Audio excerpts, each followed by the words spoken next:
são a igreja de amanhã. Na verdade, as crianças são a igreja de hoje, do já, não é? Elas já estão aprendendo a palavra de Deus.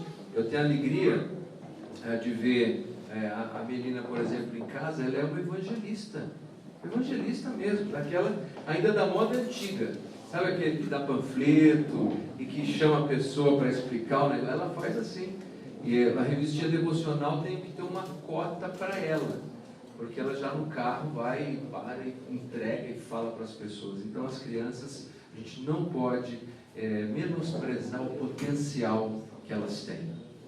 Nós estamos estudando a palavra de Deus, um livro por domingo. Está interessante isso, né? E a gente está caminhando bem. Vou me organizar aqui, porque eu tenho algumas ferramentas de ilustração nessa manhã. Vamos ver se eu consigo utilizar isso. Queria começar te perguntando uma coisa. Quais eram os seus sonhos quando você era mais novinho? Mais novinha? O que você queria ser? O que você se imaginava fazendo?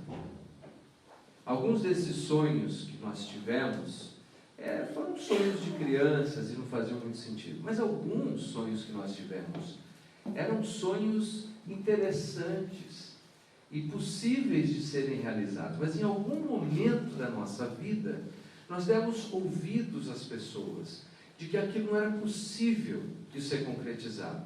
Nós não éramos altos o suficiente para jogarmos basquete, ou não éramos baixos o suficiente para ser rock, e a gente vai acreditando nessas coisas que foram dizendo e colocando. E sabe, nada destrói mais o sonho de alguém do que ficar esperando o dia quando tudo estiver certo, no lugar certo, da maneira certa. Quando tiver todos os recursos possíveis, quando todas as nossas limitações e imperfeições se forem, e quando estivermos, finalmente estivermos, acima de qualquer crítica. Se você escolher esse caminho, você nunca terá um sonho concretizado. Nunca. Você nunca se casará, você nunca terá filhos, você nunca criará os seus filhos, porque todos nós estamos sujeitos ao escrutínio do outro, à crítica do outro, à avaliação do outro. Se você ficar esperando esse dia quando não mais tiver, a vida vai passar e você nunca vai atingir esse sonho. Nessa manhã eu queria falar com vocês sobre uma pessoa que eu consigo ler implicitamente na biografia dele que ele tinha um sonho muito interessante. O sonho de ser um sacerdote. E eu digo isso porque, para ser sacerdote em Israel, não era uma questão apenas da vontade de ser. Era preciso nascer na família certa. Era preciso fazer parte desse métier. Não podia sonhar em ser membro da família real ou da família sacerdotal. Um ou outro, você tinha que nascer na família certa. Não tinha jeito. Ele nasceu.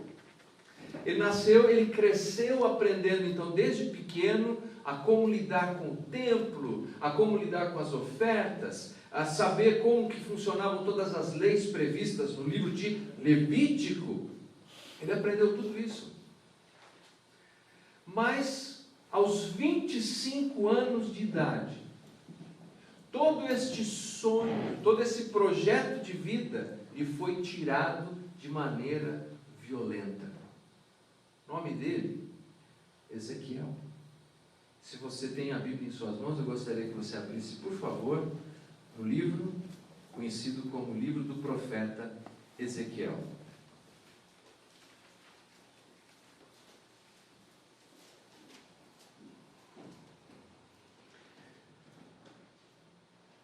Vamos começar no primeiro capítulo. Nós vamos pensar, como temos feito costumeiramente, várias passagens do livro para a gente ter uma visão panorâmica dele. Aconteceu no 30º ano, no 5º dia do 4º mês, que estando eu no meio dos exilados, essa é uma palavra importante, junto ao rio Quebar, se abriram os céus e eu tive visões de Deus. Nós vamos ler um pouco mais daqui a pouco. Esse jovem, Ezequiel, foi levado para a Babilônia, quando o reino do sul caiu, o reino de Judá caiu. E agora na Babilônia, tudo aquilo para o que a sua vida tinha sido construída, parece ter sido tirado das mãos.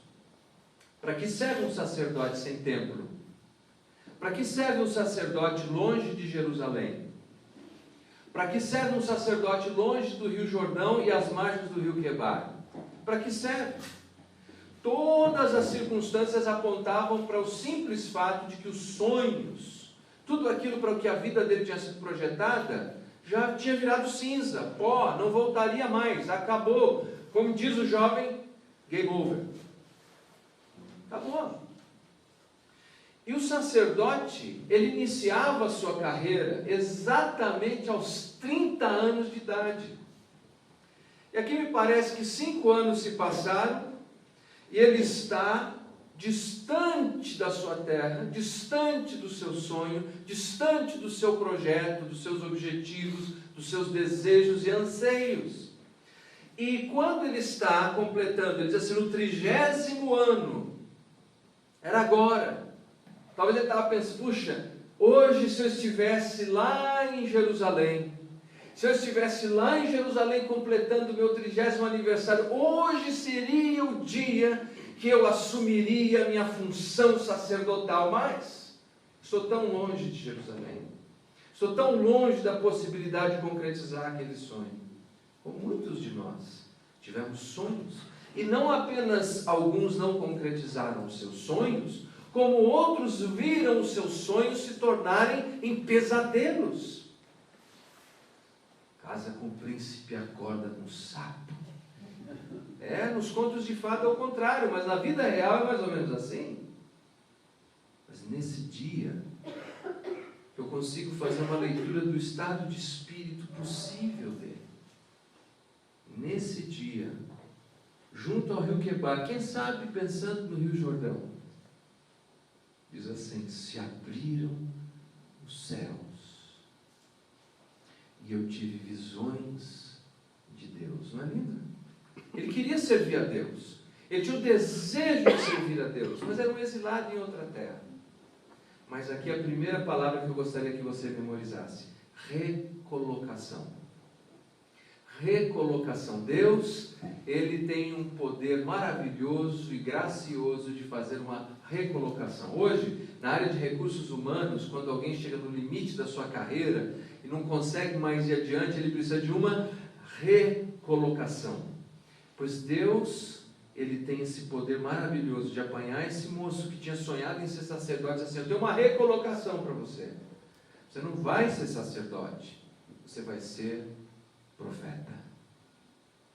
Ele imaginava como ele ia servir a Deus sendo um sacerdote, mas Deus disse, não, você vai me servir, não como sacerdote, você vai me servir como profeta, como um porta-voz, como alguém que carrega, porta a minha mensagem. É assim que você vai ser o meu servo.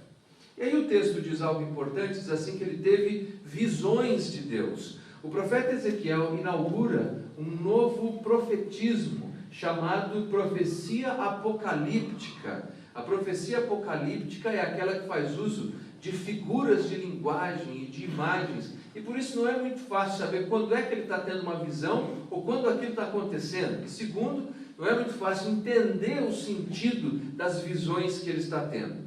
Eu gostaria de ler, agora nós vamos prosseguir um pouco mais, para a gente entender um pouquinho da revelação de Deus. Primeira coisa, recolocação. Tenha em mente, Deus não terminou com você. O que quer que tenha acontecido na sua vida, ou sonhos que tenham se desfeito, Deus sempre tem uma recolocação para você. Porque enquanto você está aqui desse lado da eternidade, Deus tem um projeto para a sua vida. Você crê nisso? Amém. Deus tem. Então lembre-se, não é uma questão geográfica, não é uma questão de talento, não é uma questão de recurso. Deus deseja me recolocar e continuar os seus planos para a minha vida. E eu vou confiar nele. Bom, então a segunda nos leva para a revelação que ele tem. Vamos ler a partir do versículo 2. No 5º dia do referido mês, no 5º ano do cativeiro do rei Joaquim, veio expressamente a palavra do Senhor Ezequiel, filho de Buzi, o sacerdote, na terra dos caldeus, junto ao rio Quebar, e ali esteve sobre ele a mão do Senhor.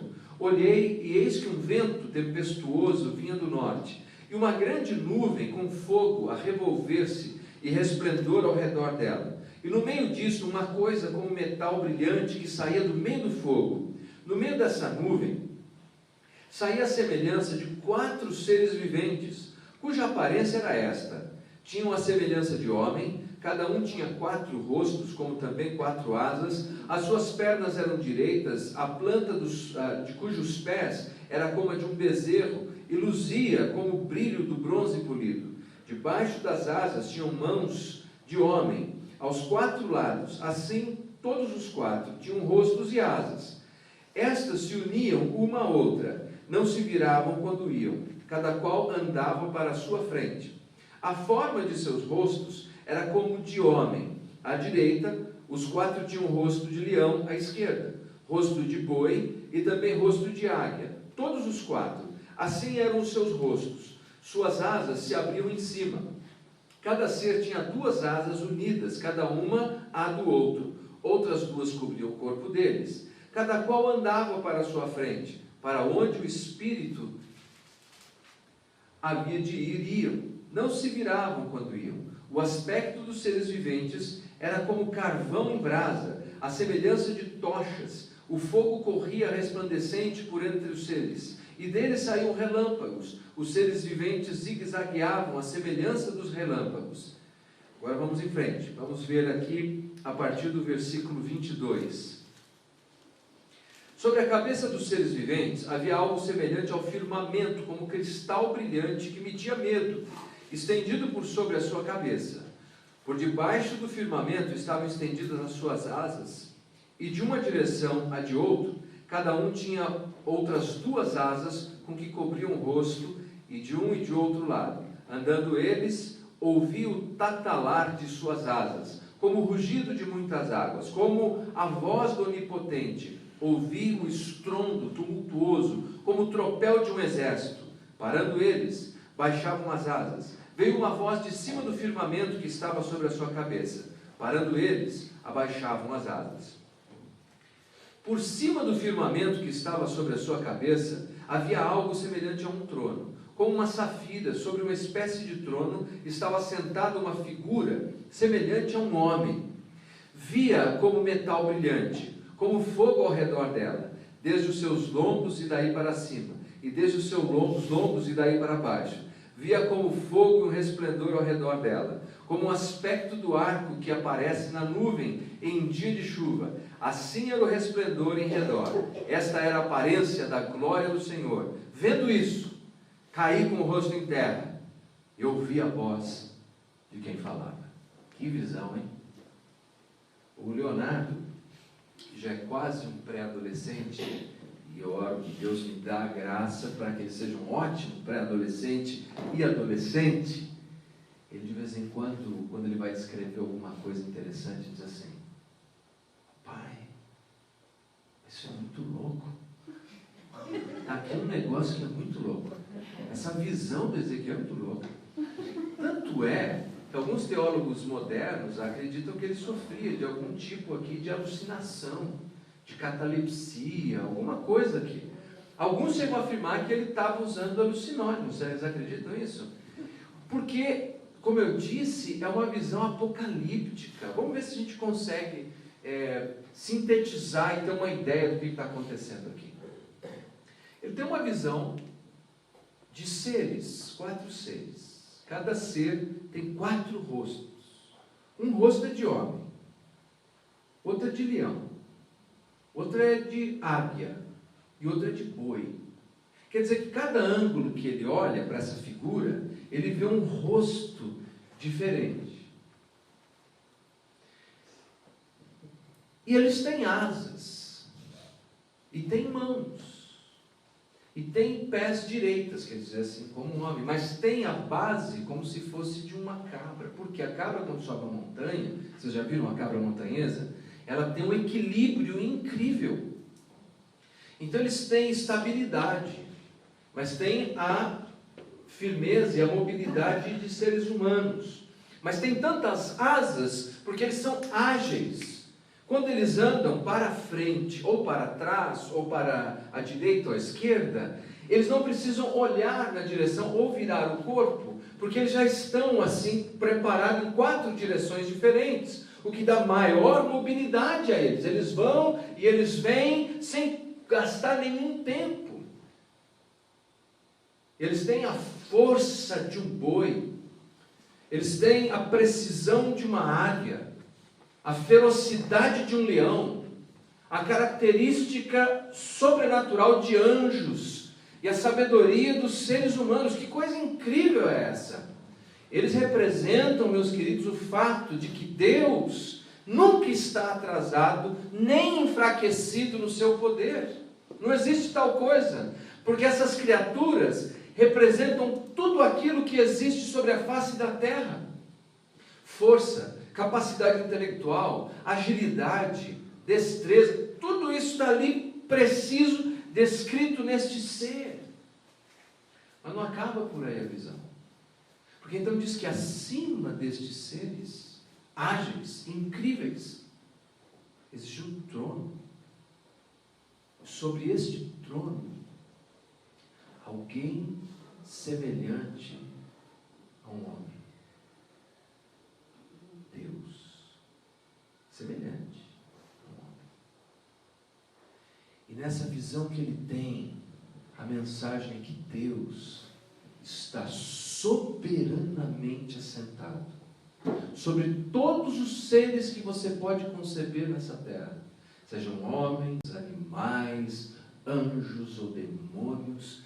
Deus está sentado soberanamente sobre todos eles. Não é incrível isso? Quando ele vê isso, ele diz que ele caiu. O jovem que foi treinado para ser sacerdote, imolar animais, ele tinha visto uma porção de coisas já. Agora, diante dessa visão de Deus, foge dos sentidos e ele cai. É por isso que eu fico meio desconfiado quando eu vou em algum lugar e a pessoa fala: não, eu estou vendo um anjo aqui, olha, Deus me mostrou um anjo lá, eu vi isso, eu vi aquilo, e está tudo certo. O profeta aqui, na hora que viu, caiu. Até me perguntou: você acredita no negócio de cair do Espírito? Olha, eu acredito de cair por nossa fraqueza diante da grandeza de Deus. Mas sabe o que eu acredito mesmo? Olha o que diz aqui, que interessante. Versículo 28. Esta era a aparência da glória do Senhor. Vendo isto, caí com o rosto em terra e ouvi a voz do que falava. Agora, olha só o versículo 1 do capítulo 2. Esta voz me diz: filho do homem, põe-te em pé, que falarei contigo. Então entrou em mim o Espírito quando falava comigo e me pôs em pé. Eu acredito que o Espírito põe em pé. A nossa fraqueza nos faz cair diante da glória de Deus, mas Deus nos põe em pé, nos faz levantar, para poder contemplar o que Ele tem e o que Ele deseja fazer nas nossas vidas. A mensagem inicial aqui era que Deus não tinha terminado com a vida de Ezequiel. Ezequiel, não terminei ainda meu projeto com você. E Deus está nos dizendo nessa manhã que Ele tampouco terminou conosco ainda. Deus ainda não concluiu a obra dele na sua vida. Ainda não terminou. Ainda não acabou. Ainda não acabou. E Deus diz isso revelando-se soberano, acima de homens, de anjos, de demônios e de todos os seres que você pode conceber, que a sua imaginação pode conceber. Deus soberanamente diz: ainda não terminei com você. Você acredita nisso? Essa é a resposta.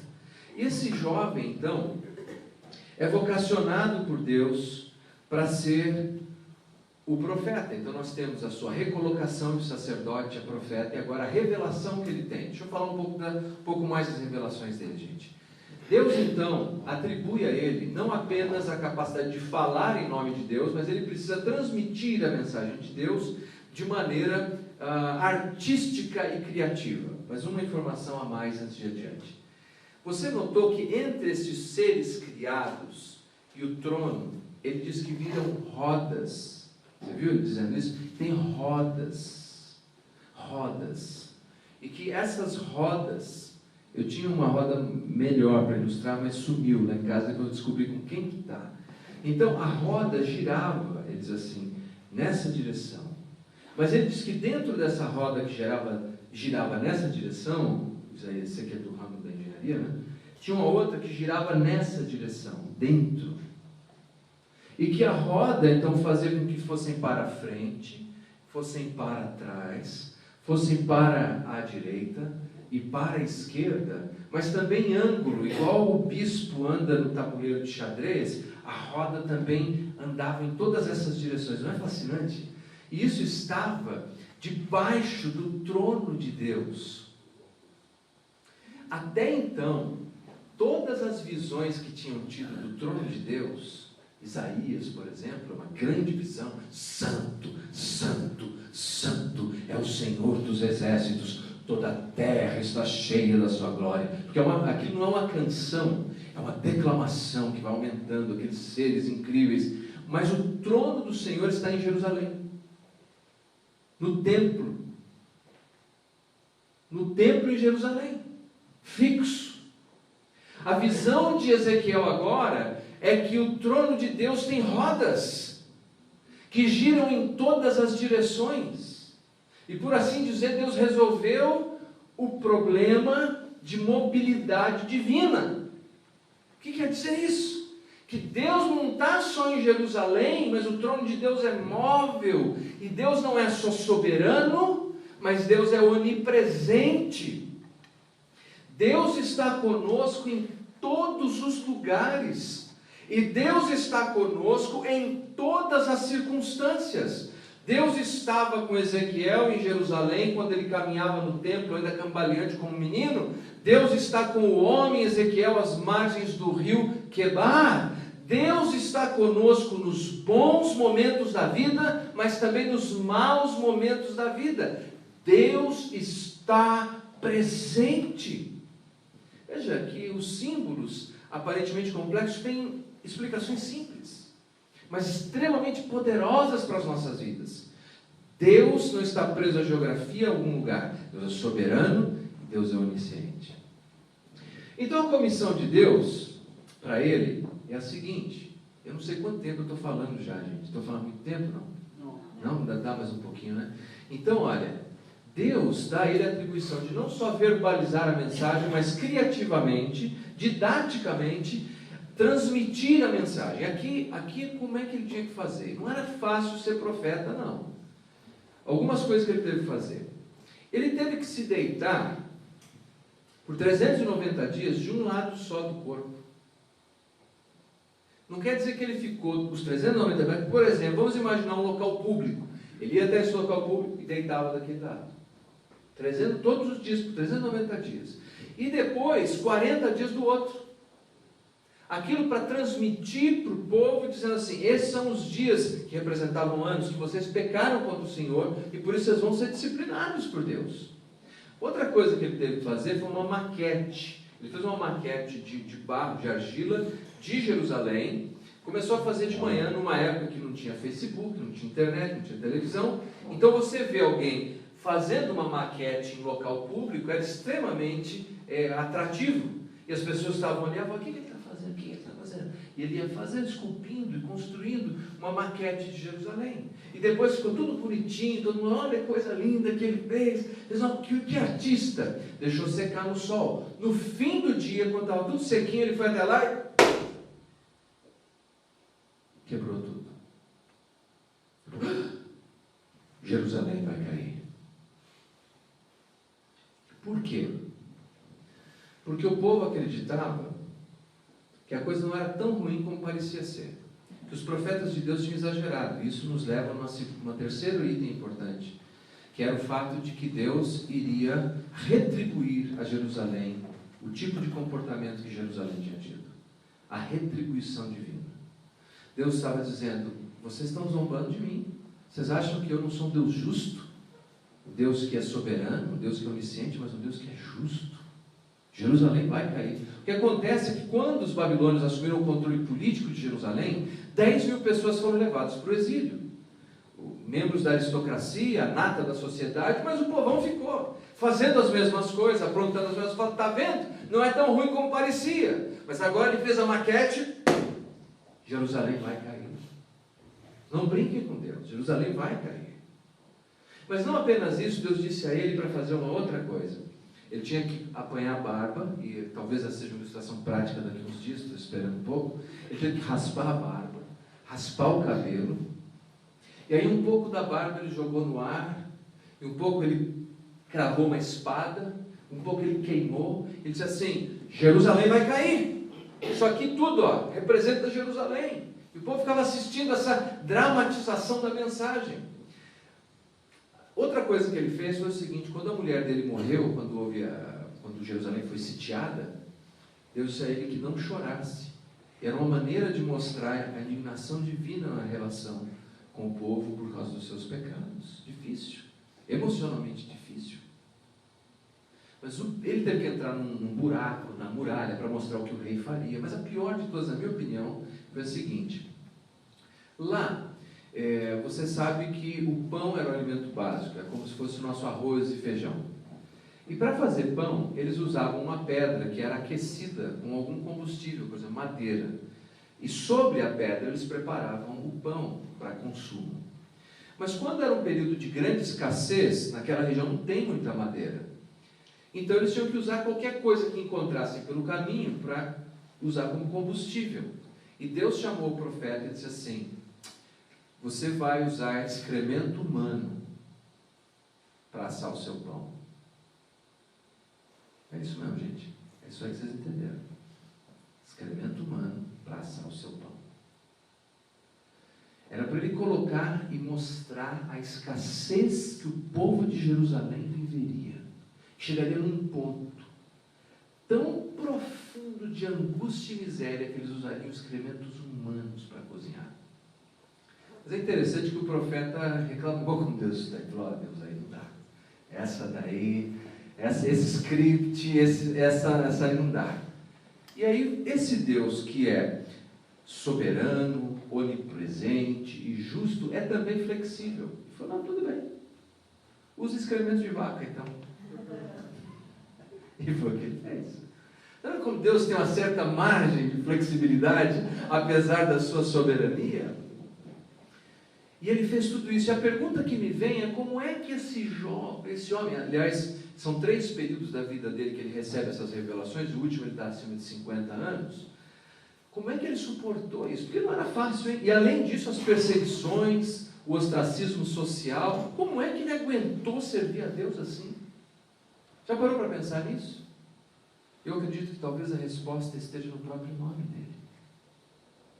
Ezequiel significa Deus fortalece. Deus fortalece. Gostei do que o irmão Isaías falou na abertura, do nosso desejo, e deve ser assim, da gente viver uma vida íntegra, santa, da gente ir adiante, em frente às lutas. Mas às vezes a gente não se sente como quem não tem força. Não é? Mesmo diante de um pecado, diante de uma tentação, a gente sente como quem não tem mais força. Aí a gente tem que lembrar do Ezequiel. Deus fortalece. Deus fortalece. As profecias dele acabaram por mostrar então que Deus retribuiria Jerusalém. Jerusalém cairia. Não brinque, não fique brincando com isso, porque vai cair. Mas é interessante que Deus não apenas retribuiria Jerusalém, mas Deus faria uma outra coisa. Ele revidaria por Jerusalém as nações ao redor. Aquelas nações que zombaram quando Jerusalém caiu. As nações que zombaram quando eles foram levados no cativeiro. As nações que desejaram que eles fossem completamente espalhados por sobre a face da terra. Deus disse assim, não, agora você, Jerusalém, você fica tranquilo. Você não precisa lutar por isso, porque eu vou fazer justiça com essas nações que zombaram de você. Eu vou fazer juízo sobre aqueles que fizeram isso com você. Não é você não, eu, o Senhor, vou fazer. Então Deus fala que não apenas retribuiria Jerusalém, mas ele daria o revide às nações que estavam em volta. E depois disso, vou correr um pouquinho, as profecias em respeito à reconstrução de Jerusalém e reconstrução do templo. Tudo isso parecia muito impossível. Primeiro parecia impossível que Jerusalém caísse. Depois parecia impossível que Deus, de fato, desse um revide às nações ao redor. E aí, então, parecia impossível que Deus reconstruiria Jerusalém e restauraria Jerusalém e reconstruiria o templo. Mas nós sabemos dos livros de Esdras e Neemias que Deus não está de brincadeira no trabalho dele. E ele reconstruiu Jerusalém. E o templo foi reedificado. E o povo voltou para aquela terra. E sabe o que é fascinante? Depois de tudo isso, o templo reconstruído, do povo voltar para lá, no ano 70 depois de Cristo, o general Tito entrou lá de novo, destruiu tudo de novo. E aí falaram, bom, agora acabou. E os judeus foram de novo espalhados por toda a face da terra. E acreditava-se que era um povo praticamente já extinto na sua etnia e como organismo geopolítico. Não dá mais. 1948, a turma voltou para lá.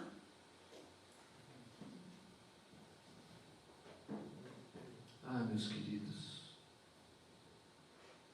Deus é soberano, é onipresente, é justo, mas é flexível também. Ele lida com a gente, ele caminha conosco. E sabe qual é uma das frases mais importantes nesse livro, nesse esboço geral que eu apresentei a vocês? Quero compartilhar com você. Abre, por favor, todas essas sessões que eu compartilhei aqui, citei, essa frase reaparece, aparece mais de 60 vezes no livro. Capítulo 6, versículo 7.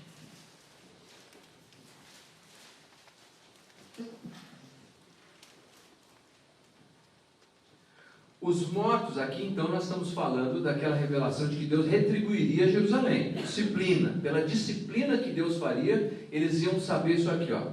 Os mortos, a espada cairão no meio de vós, para quê? Não, vamos fazer igual jogral, para quê? Saibais que eu sou o Senhor. A disciplina vem para que vocês saibam, eu sou o Senhor. É como um filho que o pai dá uma disciplina e fala, você vai ficar uma semana sem jogar videogame. Ele me fala, estou nem aí, eu fico aí um mês. Não entendeu a disciplina? Então Deus diz assim, eu vou ser severo com você para que você saiba que eu sou o Senhor, mesmo na minha disciplina. Você tem dono, você tem pai, você tem alguém com quem se relaciona, você não é alguém lançado à sorte. Eu sou teu Deus, eu sou teu Senhor, na disciplina. Vamos para frente. Capítulo 12. Versículo 20. As cidades habitadas cairão em ruínas, a terra se tornará em desolação, e se tornará em desolação, e sabereis que eu sou o Senhor. Sabereis que eu sou o Senhor, na disciplina. Vamos em frente. Vamos ver aqui no capítulo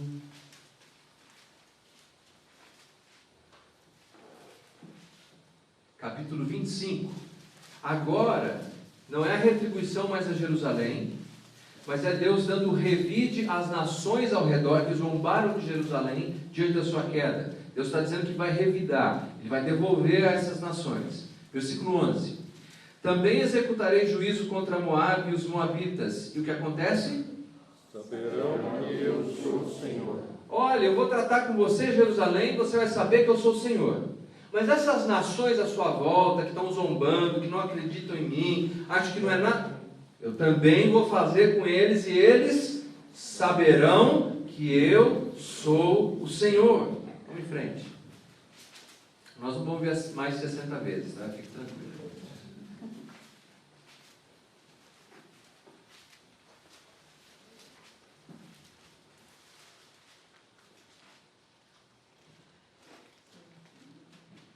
Capítulo 38, versículo 23. Agora já está falando de restauração de Jerusalém e reconstrução do templo. Versículo 23. Assim eu me engrandecerei, vindicarei a minha santidade e me darei conhecer aos olhos de o quê? Muitas nações, e saberão que eu sou o Senhor. Que coisa linda! Primeiro diz assim, Jerusalém, você não me conhece, E eu vou trabalhar com vocês de tal maneira que aí vocês saberão. Ele diz assim, mas a turma que está à sua volta, eles também não acreditam em mim, então eu vou trabalhar na vida deles e eles saberão, vocês saberão e eles saberão. E depois ele diz assim, quando eu fizer esse negócio de maior proporção e magnitude, então as nações saberão que eu sou o Senhor. Você quer saber que Deus é o Senhor? Você quer conhecer a Deus? Você precisa ter um pouco de paciência. O nosso problema de não conhecer a Deus em toda a sua profundidade relacional é que a gente é impaciente demais. E Deus diz assim, eu vou me revelar a você, seja por meio da disciplina, ou seja por meio da correção, ou por meio da restauração. Você saberá que eu sou o Senhor. Que mensagem! Seja pela recolocação na sua vida, seja pela disciplina, você saberá, eles saberão, todos saberão, eu sou o Senhor. O que nós aprendemos para aplicar nas nossas vidas com o profeta Ezequiel, queridos, é que envelhecer é inevitável. Inevitável. E envelhecer não precisa de nenhum esforço, de nenhum talento, de nenhuma habilidade, de nenhuma perseverança, nenhuma dedicação. Se você tem 20 anos de idade e você decidir passar o ano de 2014 todinho deitado, com café na cama, tudo manjares, você vai terminar em 2015 com 21, envelheceu.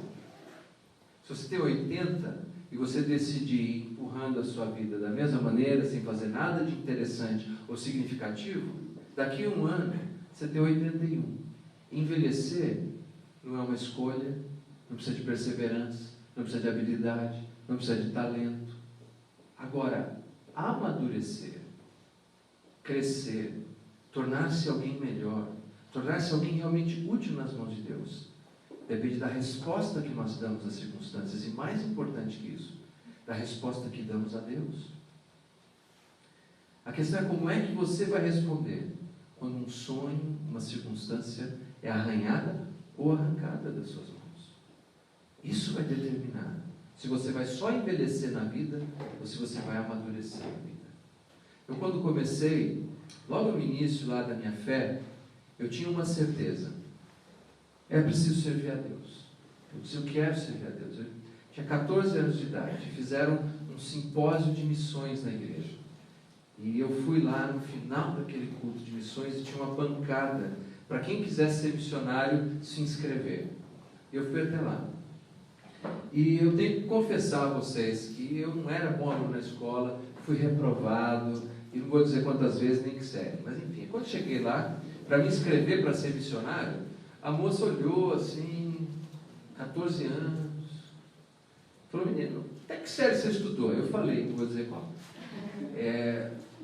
Vai trabalhar, menino, vai estudar. Você não serve para ser missionário, não. Uma sinceridade anglo-saxônica. Eu saí, gente, até torto. Acho que é de lá que eu fiquei com essa escoliose. Eu saí assim. É duro você ouvir um negócio desse. Menino, você não serve. Parecia que aquele sonho ali que tinha sido criado, de toda aquela conferência missionária, tinha sido roubado. Eu saí, olha, down. Mas como é bom ser cristão, a gente quebra o pau, a gente se reconcilia, porque isso é a essência de viver em igreja. É brigar, é ter diferença, é reconciliar e escolher crescer e amadurecer, e não apenas envelhecer. Aí, nessa troca de experiência, pessoas vieram ao meu encontro e foram me encorajando. Eu disse, calma, Leandrão, não é o fim das coisas, não é um apocalipse sinal na sua vida, não, rapaz. Deus ainda vai te usar. Tinha 14, Deus ainda vai te usar. Sabe, gente, hoje eu tenho alegria. Eu estou dizendo isso como irmão, sem confetagem, rasgação de seda ou pintar minha biografia. Até hoje, na região que eu queria ser missionário, que era a região ribeirinha, eu queria ir lá viver no meio dos pescadores, nos vilarejos, anunciar lá para eles. Até hoje ouvem os meus programas de rádio via ondas curtas naquela região lá. Até hoje. E quando eu estava ano passado pregando lá na região amazônica, veio um rapaz falar comigo. Ele disse assim: olha, Leandro, eu vivi 7 anos em completo isolamento. Só eu e a minha família, porque a densidade demográfica é muito baixa, por isso que não tem igreja. E talvez não vai ter. Porque assim, é uma família aqui, quilômetros, a outra família lá.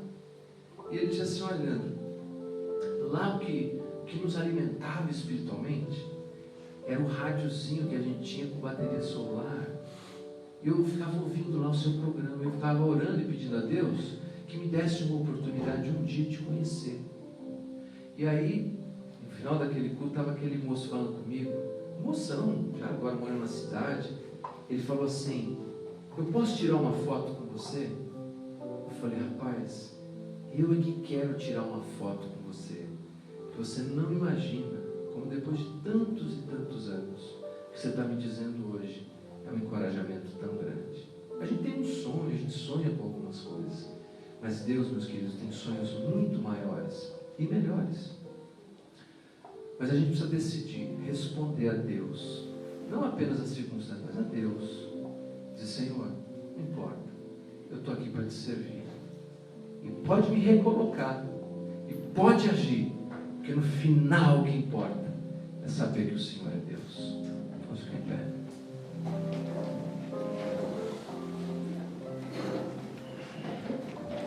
Pai Santo, Pai querido, muito obrigado por essa manhã, muito obrigado pelos meus irmãos e irmãs que aqui se encontram, pela sua santa palavra.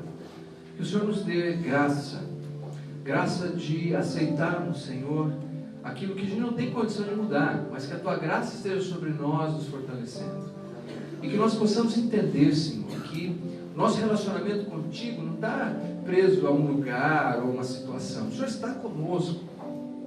O Senhor é soberano. O Senhor não é um deusinho pequeno, domesticado. O Senhor é o Deus da história. E nós podemos confiar em Ti. O Senhor é soberano, o Senhor é sábio, o Senhor é onipresente, o Senhor é justo. O Senhor também é flexível conosco. E o Senhor, Pai, fará coisas tão extraordinárias. E nós saberemos que Tu és Deus. Abençoa o Seu povo, Pai. Que o Seu povo esteja na Tua presença, em graça e verdade. Em nome de Jesus. Amém.